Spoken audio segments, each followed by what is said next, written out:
Susan, the Vatican seems as messed up as any secular government. I would disagree with you, Susan. I think it's way more messed up. Grace flows downhill. Grace flows downhill. Grace flows from the church to the state. The state's messed up because the church is messed up.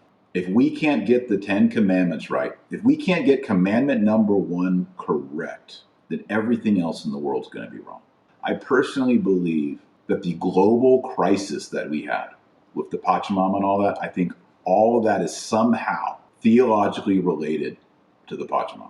We had, as far as I know, the first documented instance of a pope bringing an idol into the Vatican, St. Peter's, and having incense burn before it and all kinds of weird stuff, bowing down to it. And in the Vatican garden, grace flows downhill. Go read the whole Old Testament. And then I'm going to give you a multiple choice exam. If you read the whole Old Testament, in the Old Testament, it is presented by God and the prophets that pestilence and plagues and illness come upon the people of Israel for which of the following sins? And then I would have 4 choices.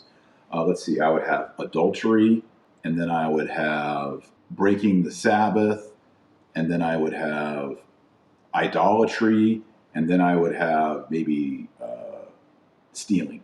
If you read the whole Old Testament, the correct answer that everyone would get correct is idolatry.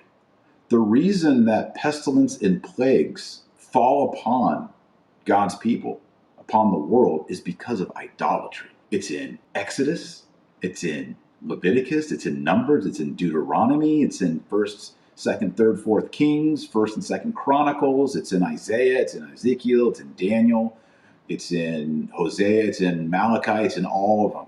It's in the Apocalypse, the last book of the New Testament. Idolatry brings down plague and pestilence. It's biblical. Now, if you don't believe in the Bible, then you think that's dumb. If you do believe in the Bible, then that does make sense. I believe in the Bible. I believe the Bible is the Word of God, it's inerrant, and that the Bible is the guide for my life.